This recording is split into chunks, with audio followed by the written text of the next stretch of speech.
Sound right. They do, but they completely miss the point of what we found in today's sources. There's this uncomfortable core idea. And that money isn't really a game of numbers. It's not about spreadsheets or algorithms. It's a game of people.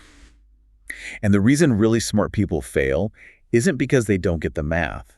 It's because they don't get themselves. That's the crux of it. So our mission in this deep dive is to get right to the heart of that, to pull out the key insights on emotional discipline, on psychology. We want to show you why the human element isn't some side note.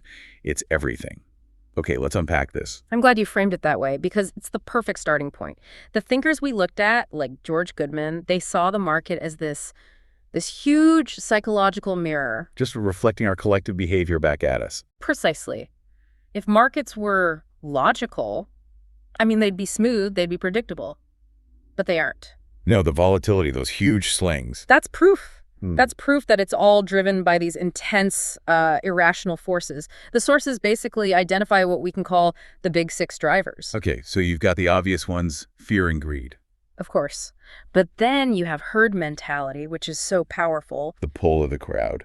And then ego, simple overconfidence, Yeah. and finally just destructive panic.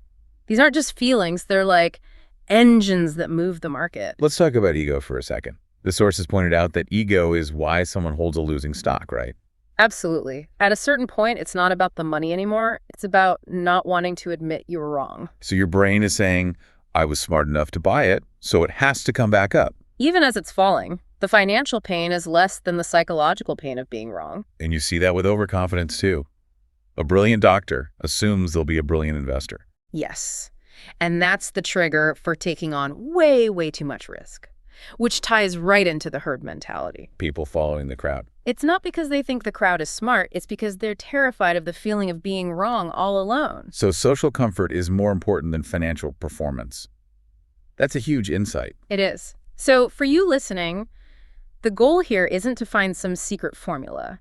It's to understand why these cycles, these irrational patterns, just keep repeating. Which brings us to this central conflict. Logic versus emotion. And the core idea we pulled from all the material is this. The market isn't a place that rewards rational decisions. It's a place that tests your emotional control. Which is the complete opposite of how people think about it. They do all this research. Well, the powers of it. And then at the moment of truth, they make a decision based on a feeling. It's an emotional choice wearing a logic mask. The real goal isn't just about the return. It's about chasing a feeling, right? The feeling of safety or avoiding the pain of loss Or just not feeling stupid when you talk to your friends about your stocks. Exactly. And when things go wrong, the failure is always psychological, not mathematical. You see it so clearly. Well, think about the two big ones. Greed makes you stay in way too long, chasing that one last bit of profit. And then you watch it all just evaporate. And on the other side, fear makes you get out way too early. You lock in a tiny gain because you're scared of any turbulence. And then there's hope. That might be the most dangerous one. Oh, it is.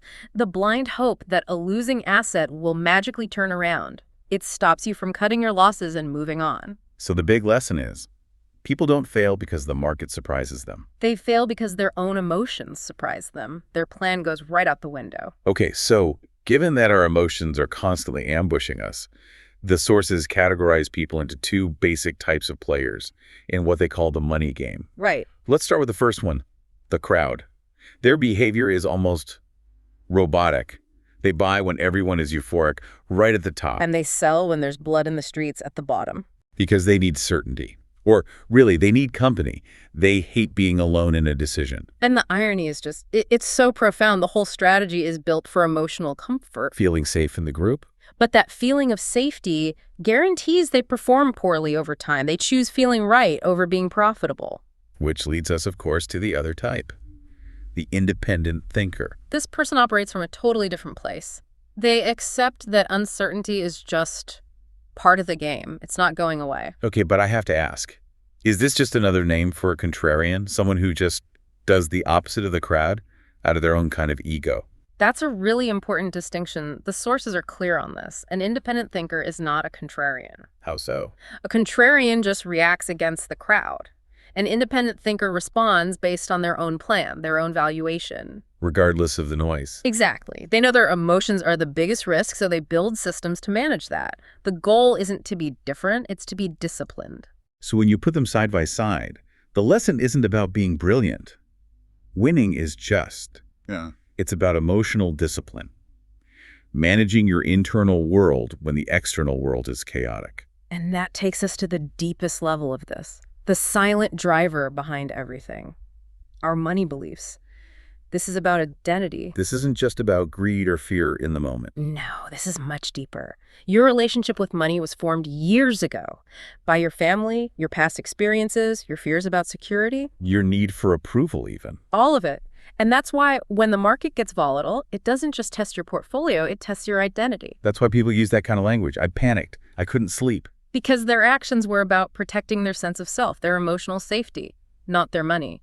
Which raises, I think, the most important question. Which is? Why do smart people with all the information in the world still lose money? It's so hard for successful people to accept that their intellect can fail them here. But the sources are ruthless on this point. They are. A high IQ doesn't protect you from emotional mistakes. And having information doesn't guarantee you'll have the discipline to use it correctly. The mind wants a pattern. It wants certainty. And looking for certainty in an uncertain game leads you straight to the most dangerous belief in all of finance. This time it's different. That's the one. It's the ultimate justification for impulsive decisions. It tells you that because the tech is new or the world has changed, that the basic rules of human psychology no longer apply. But they always apply. The tools change, the assets change, but human behavior is constant. So the winning strategy has to be a mindset, not a formula. A mindset of resilience. Exactly. You have to know yourself, your fears, your biases, before you can even think about knowing the market. You have to accept uncertainty, control your emotions first, then think about returns. And it seems like a big part of that is giving up on the need to be right all the time. It's liberating when you do. The focus shifts to just being resilient, to surviving the downturn so you can be around for the long, slow process of compounding. It's about survival and patience, not brilliance and timing. That's a whole game. Which brings us to the final lesson, boiled down for you. Money doesn't reward the people who need certainty. It rewards the ones who can sit with discomfort, who can handle the chaos without blowing up their own plan. Yeah. So the real enemy of your financial future isn't inflation or the market, it's internal. It's your own impulsiveness, your fear of missing out, and your fear of standing alone. And that ability to stand alone, that emotional independence, that's the final test. So if winning really requires that kind of discipline, you have to reflect on this question for yourself. Go on. What specific financial decision are you making right now, or maybe avoiding, simply because you're afraid to be the only person you know who thinks it's the right thing to do? That's where the real work begins.